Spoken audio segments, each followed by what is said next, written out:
on voit quand même d'inquiétude. On a l'impression que c'est compliqué ici à l'Assemblée nationale, que c'est compliqué pour le gouvernement, qu'il y a une inquiétude autour de la commission mixte paritaire. Comment vous pouvez les rassurer ? Eh bien écoutez, je crois que déjà il convient de regarder la réalité de la composition politique de cette Assemblée nationale depuis juin 2022. Oui, c'est compliqué en France, avec les institutions de la Ve République et dans une logique partisane quand il y a une majorité relative à l'Assemblée nationale.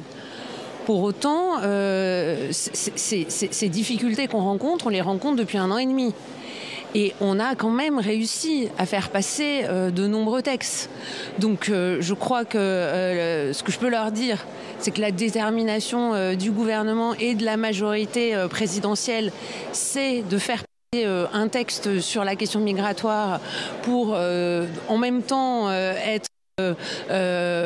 expulser les personnes les étrangers qui sont dangereux et en même temps régulariser les travailleurs étrangers dont on a besoin et pour lesquels la dignité veut aussi qu'il y ait une régularisation qui soit adoptée. Un remaniement, est-ce qu'il faut une dissolution comme le demande Jordan Bardella et l'extrême droite ? Alors, moi je crois qu'il ouvre surtout finalement une crise des partis. Parce que cette Assemblée nationale, avec une majorité relative, c'est celle que les Français désirent. Manifestement, les différents sondages qui sont réalisés démontrent que ça correspond bien à ce que les Français veulent. Et les Français veulent quoi ? Les Français veulent qu'on discute, veulent qu'on fasse des compromis, veulent qu'on aboutisse sur des textes sur lesquels on arrive à aussi embarquer des oppositions. Mais pour ça, il faut sortir des logiques partisanes.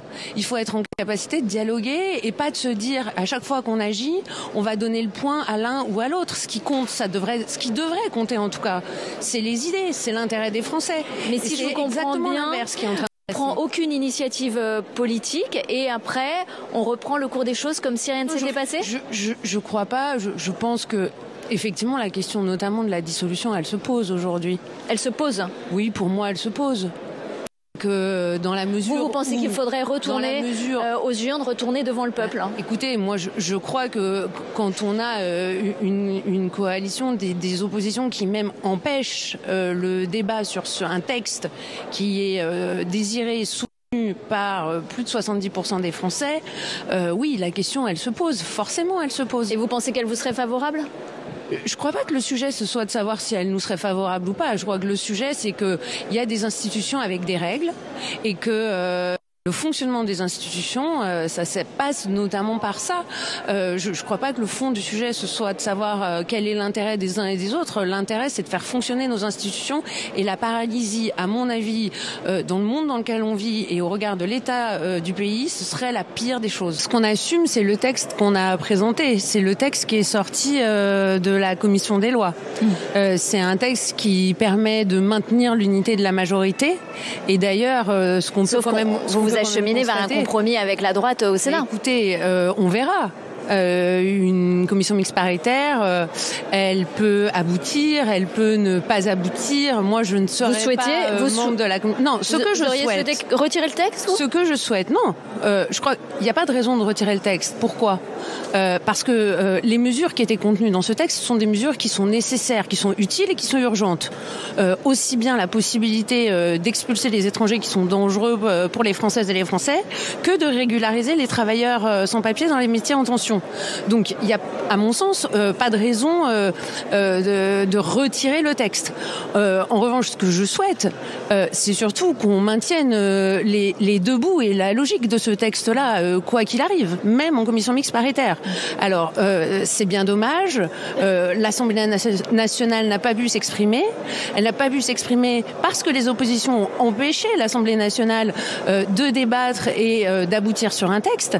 Eh bien, le processus continue. Et alors, on sait très bien s'il y a un échec en commission mixte. Je trouve assez culotté de nous expliquer que maintenant il faut retirer le texte à partir du moment où c'est les députés de l'opposition qui ont empêché qu'on arrive sur un texte. Alors, vous dites on n'a pas pu voter, mais si finalement en commission mixte paritaire il n'y a pas d'accord, ça va repartir en lecture au Sénat, puis à l'Assemblée. Vous êtes prêt à dégainer un 49.3 pour faire adopter ce texte dans la version que vous souhaitez ? Écoutez, moi je suis pas membre du gouvernement. Et c'est pas à moi de décider de l'utilisation du 49.3 sur un texte qui par ailleurs n'existe pas aujourd'hui. Donc on ne sait pas encore ce qui va ressortir de la commission mixte paritaire. Ça me semble beaucoup trop tôt pour m'exprimer sur ce plan-là. Moi, ce que je souhaite, c'est vraiment qu'on arrive à maintenir cet équilibre dans le texte, cette double radicalité qui en faisait non seulement la caractéristique, mais également qui répondait aux attentes des Français.